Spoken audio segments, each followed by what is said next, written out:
कक्षा को प्रारंभ करने से पहले हम उस परम पिता से प्रार्थना करें जिन्होंने हमें ये दिन दिखाया और हम लोगों को सुरक्षित रखा। तो आप लोग सब अपनी आंखें बंद करिए, क्रॉस का चिन्ह बनाइए। पिता पुत्र पवित्र आत्मा के नाम पर आमीन। हे पिता परमेश्वर, तेरा धन्यवाद करते हैं कि तूने हम लोगों को अभी तक संभाल कर रखा और हर परेशानी से बचा कर रखा है पिता। इसके लिए धन्यवाद देते हैं, तुझसे प्रार्थना करते हैं इस कक्षा में जब हम शामिल हुए हैं, ये तेरी कृपा और तेरी रहमत का ही फल है पिता। हम लोगों को हम तुझसे प्रार्थना करते हैं कि इस कक्षा में तो हमारे साथ रहे, हम लोग जो भी हम पढ़ रहे हैं लिख रहे हैं उसको अच्छी तरीके से समझ सके और अपने पाठ को समझ सके। हे पिता परमेश्वर, फिर से तेरे एक बार सभी कृपा दानों के लिए धन्यवाद देते हैं, तेरे पवित्र और मीठे नाम से मांगते हैं, आमीन। तो आज हम लोग पिछले अध्याय जो हम लोगों ने पढ़ा था उसकी प्रश्नावली मैंने आपसे बोला था कि आप लोग उस प्रश्नावली के उत्तर ढूंढने के लिए कोशिश कीजिएगा। तो मैं आप लोगों को उन प्रश्नों के उत्तर देती हूँ। पहला प्रश्न था हम लोगों का कि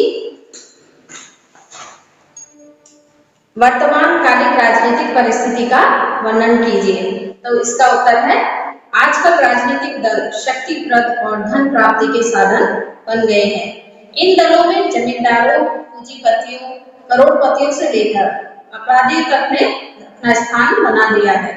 वे केवल चुनाव तक जनता से मत देने की गुहार करते हैं और चुनाव के बाद जनता को भूल जाते हैं और निम्न बुराइयों के कारण बनते हैं। उनका उद्देश्य फूट डालो और राज्य करो के आधार पर जनता में भाषा, जाति एवं आस्था के आधार पर भेदभाव उत्पन्न करना है। धनी व गरीब के बीच समानता को बढ़ावा देते हैं, अपना जीवन सुखद बनाने हेतु भ्रष्टाचार में लिप्त हो जाते हैं। जनता द्वारा वसूल की गई कर मुद्रा का दुरुपयोग करते हैं। राजनीति में अधिकाधिक अपराधियों को शरण स्थान मिलता है। दूसरा प्रश्न है प्रभु यीशु के समय की राजनीतिक परिस्थिति कैसी थी? तो उत्तर, प्रभु यीशु के समय में रोमन साम्राज्य विश्व का सर्वोत्तम शासन माना जाता था। यह दंडात्मक सरकार के अत्याचार के जकड़े हुए थे। यह रोमन साम्राज्य द्वारा लगाए गए विभिन्न करों के दोष तले कुचले हुए थे। अतः यहूदी बड़ी उत्सुकता से मसीह के आने की प्रतीक्षा कर रहे थे, जो उन्होंने रोमियों की विदेशी शासन से मुक्त कराएंगे। उनकी धारणा थी कि यह मसीह एक महान और शक्तिशाली अगुवा होंगे। उनकी आशा थी कि वे उन्हें गुलामी से मुक्त कराएंगे। नियत समय पर ईश्वर के पुत्र प्रभु यीशु आए, लेकिन उस रूप में नहीं जैसे उन्होंने कल्पना की थी, बल्कि एक अप्रत्याशित अगुवा के रूप में। वे जनता के बीच एक उत्कृष्ट अगुवा बने जो नेतृत्व के गुणों से संपन्न थे। प्रभु यीशु की अपूर्व नेतृत्व क्षमता कौन सी थी? प्रभु यीशु की अपूर्व नेतृत्व क्षमता, प्रभु ने अपने जीवन और मिशन में जो नेतृत्व क्षमता व्यक्त की वह हम सबके लिए एक सर्वश्रेष्ठ आदर्श व एक साथ चुनौती भी है। शोषितों को मुक्त करने के लिए प्रभु यीशु वचनबद्ध थे। वे ना तो कभी किसी बात से परेशान हुए और ना ही चिंतित, बल्कि वे पूर्ण स्वतंत्रता से कार्य करते थे। उन्होंने समाज में प्रचलित अन्याय और उत्पीड़न की खुलेआम निंदा की। उन्होंने उन सभी परंपराओं का कड़ा विरोध किया जो मानवता के प्रतिकूल थी। वे सेवा करने आए थे, सेवा कराने नहीं। उन्होंने अपने सेवा कार्य और जिम्मेदारियों में शिष्यों को सहभागी बनाया। उन्होंने स्वयं अपना जीवन लोगों के हित में अर्पित कर दिया। इस प्रकार प्रभु यीशु ने सत्य, न्याय और प्रेम का प्रदर्शन करने हेतु लोगों के साथ जो एकात्मकता का भाव अपनाया वह आज के युवाओं के लिए संदेश है और आदर्श है, तथा इतिहास में वे एक अनूठे नेता सदस्य हैं जो हम सब के लिए एक राजनीतिक चेतना का उदाहरण है। फिर है प्रश्न, लोक धर्मियों की राजनीतिक चेतना एवं प्रोत्साहन के लिए कलीसिया के क्या निर्देश हैं? उत्तर, लंबे समय से कलीसिया और राजनीति आपस में गुथी हुई थी। कलीसिया के अधिकारीगण प्राय राजनीति में शामिल रहते थे। 18वीं शताब्दी के बाद ही कलीसिया और राजनीति एक दूसरे से पूर्णतया पृथक समझे जाने लगे। द्वितीय वेटिकन महासभा ने स्पष्ट कर दिया कि अच्छे शासन और व्यवस्था के निर्माण में लोक धर्मियों को प्रोत्साहित तथा निर्देशित किया जाना चाहिए। इस महासभा ने स्पष्ट कर दिया जो इस प्रकार है। आधुनिक परिस्थिति में बढ़ती जटिलता में सभी ख्रिस्ती अपने विशेष और व्यक्तिगत बुलाहट का इस राजनीतिक क्षेत्र में महत्व को समझे। जन कल्याण की उन्नति के लिए वे कर्तव्य और सेवा के प्रति पूर्ण रूप से समर्पित होने का जीवित उदाहरण बने। हर ख्रिस्तियों को राजनीति तथा समाज में अपनी इस विशेष बुलाहट को पहचान समझना और उसे महत्व देना चाहिए। और यह सच है कि राजनीति और धर्म स्वायत्त है। प्रत्येक का दायरा अपनी विशिष्टता और स्वाधीनता है, अर्थात प्रत्येक अपने दायरे में स्वतंत्र है। फिर भी उनकी सेवा अधिक कारगर हो सकती है यदि वे परस्पर सहयोग करें।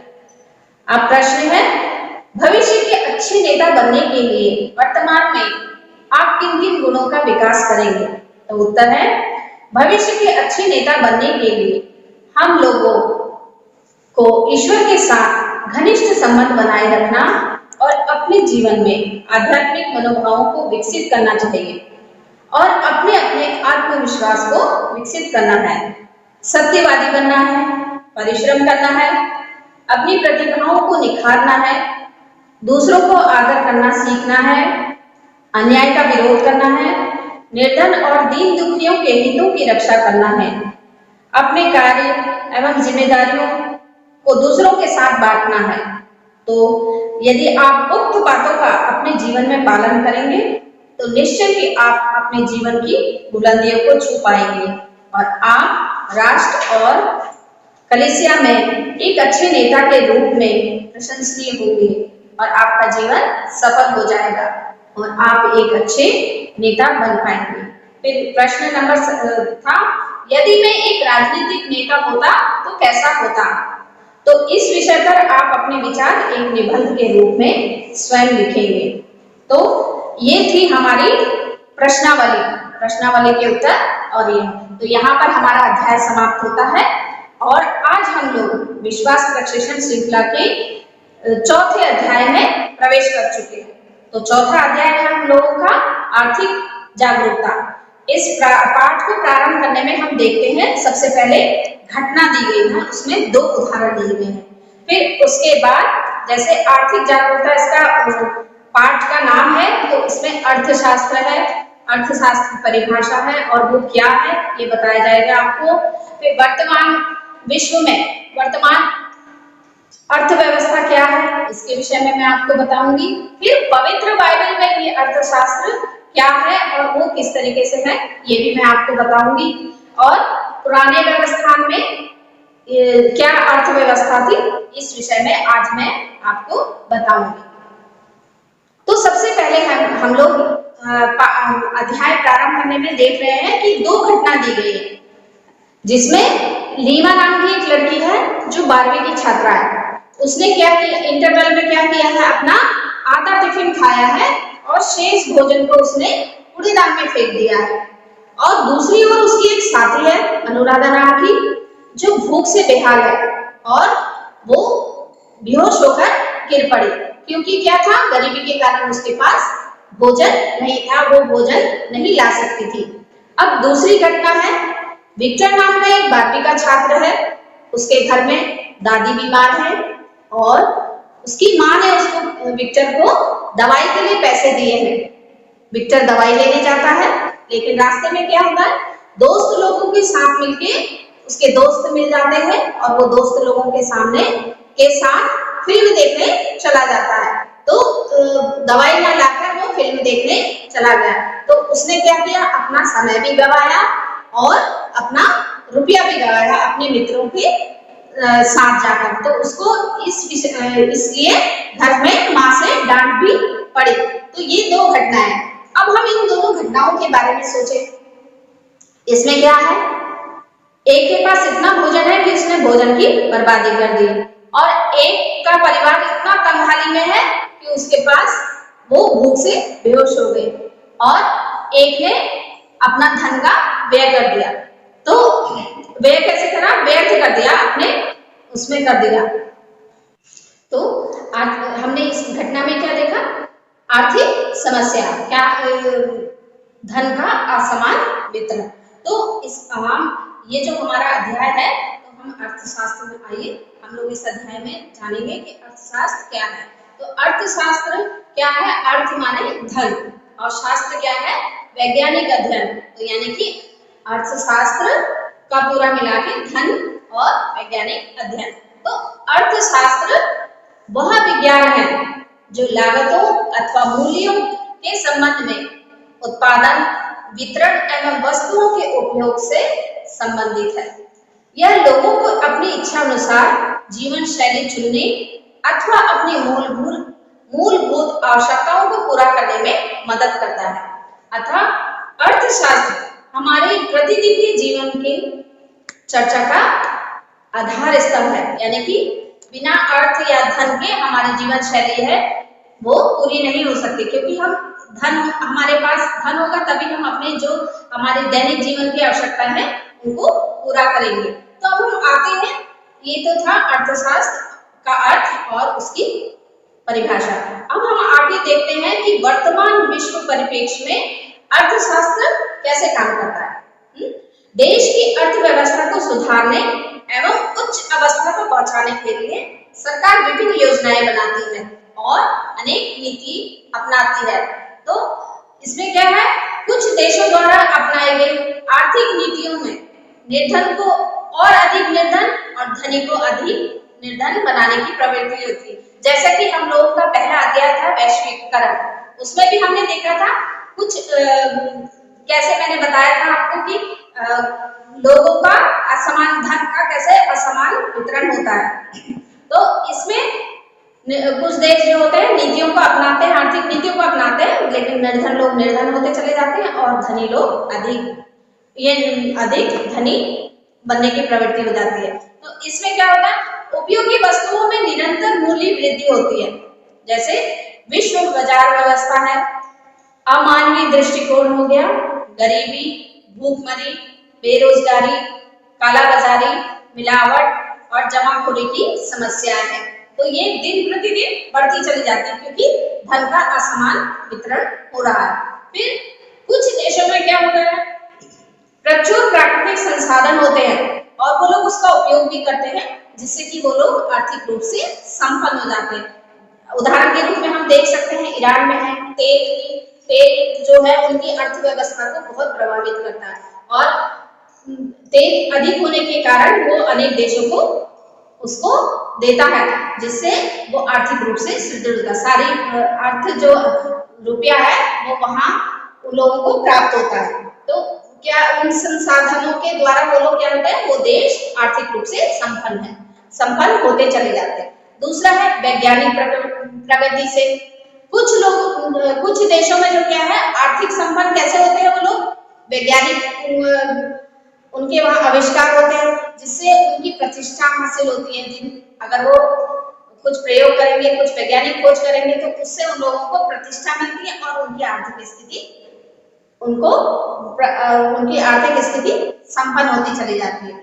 तो वो उस संपन्नता को कैसे करते हैं, धन को अपने शान शौकत का जरिया बनाते हैं, विलासिता में उड़ा डालते हैं, और ऐसे देश क्या होते हैं, धनी देश, विकसित देश कहलाते हैं, क्योंकि आर्थिक रूप से भी संपन्न है और उनके पास रुपया है, धन है, जिससे कि वो लोग उसको अपने ऐशो-आराम में उड़ा रहे हैं। फिर ऐसे देश है जो विश्व में, ऐसे भी देश है जो आर्थिक रूप से पिछड़े हैं। क्यों? और ये निर्धन देश कहलाते हैं। क्यों?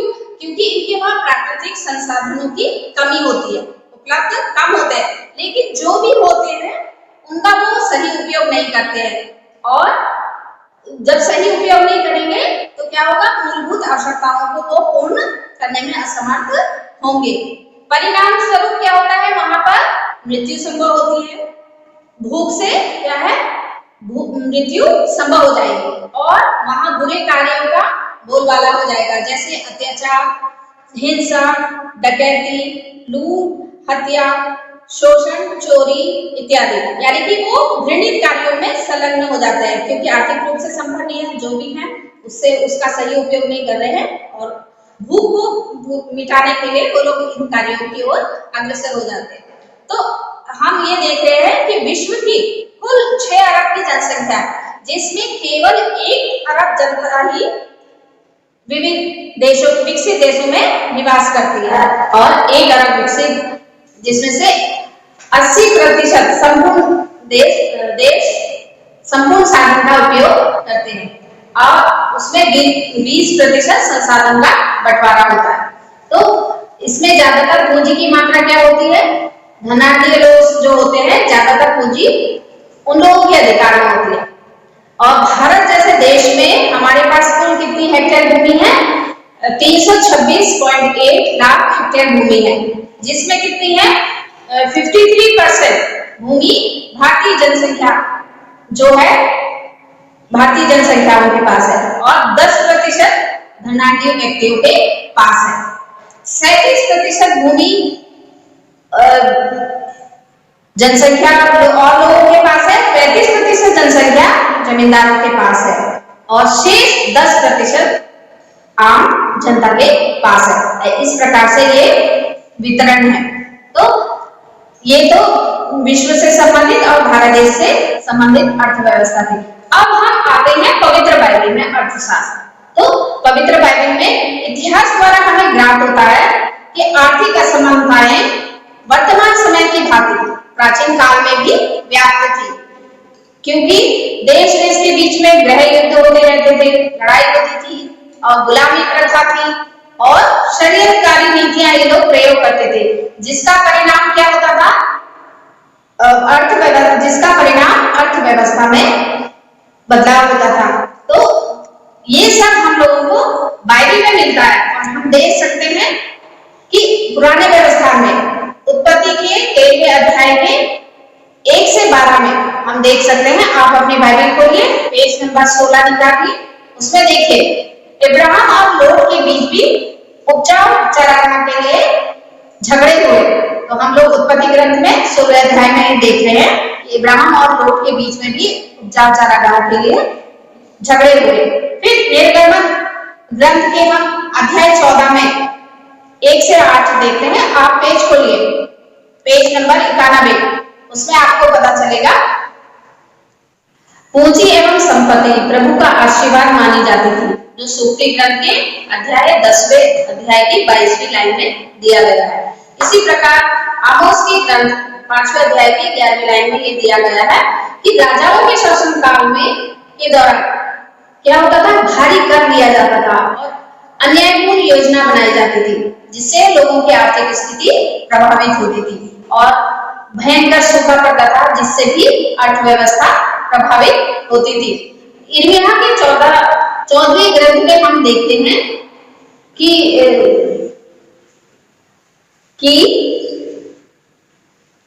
कुलीन लोग अपने सेवकों को पानी भरने भेजते हैं, किंतु उन्हें कुओं पर पानी नहीं मिलता और वे खाली बर्तन लिए लौटते हैं। वे लज्जित और निराश होकर अपना सिर ढक लेते हैं। वर्षा नहीं होने के कारण धरती फट गई है। किसान मुंह लटकाए बैठकर अपना सिर ढकते हैं। घास नहीं होने के कारण हजनी अपने नवजात बच्चे को खेत में छोड़ दे रही है। जंगली गधे वीरान पहाड़ियों पर खड़े गीदड़ों की तरह हाँफ रहे हैं। चारा नहीं मिलने के कारण उनकी आंखें पतरा गई है। और इसके साथ ही प्रभु ईश्वर ने गरीबों की परवाह जो नहीं करते थे, बेईमानी और अन्याय से धन कमाकर वो विलासिता का जीवन बिताते थे, तो उनको भी ईश्वर ने नदियों के द्वारा धिक्कार भेजा। और जो हम लोग यिर्मयाह के ग्रंथ में 22वें ग्रंथ में 13 से 14वीं लाइन में देखते हैं, धिक्कार से जो धर्म के अधर्म के धन से अपना महल और अन्याय से अपनी अटारियां बनवाता है, जो वेतन लिए बिना अपने पड़ोसी से काम लेता है, जो कहता है मैं अपने लिए एक विशाल भवन बनवाता हूँ जिसमें बड़ी बड़ी अटारियां होंगी, उसमें बड़ी खिड़कियां लगाता, उसकी दीवारों पर देवदार के पटरे जड़वाता और उस पर सिंदूर रंगवाता है। क्या तुम इसलिए राजा हो कि तुम्हारे पास देवदार की लकड़ी अधिक है? क्या तुम्हारा पिता खाता पीता नहीं था?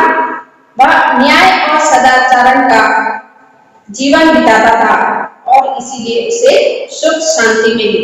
तो बाइबिल हमने देखा, बाइबिल की उदाहरणों द्वारा भी हम लोगों को पता चलता है कि उस समय भी आर्थिक असमानताएं थी, जैसे कि आज वर्तमान समय में भी है। तो इसके तो हमने आज जाना पूरे अपने अध्याय में कि आर्थिक जागरूकता क्या है, अर्थशास्त्र क्या है और ये किस तरीके से पूरे विश्व में है, और पवित्र बाइबल से भी हम लोगों ने ये देखा।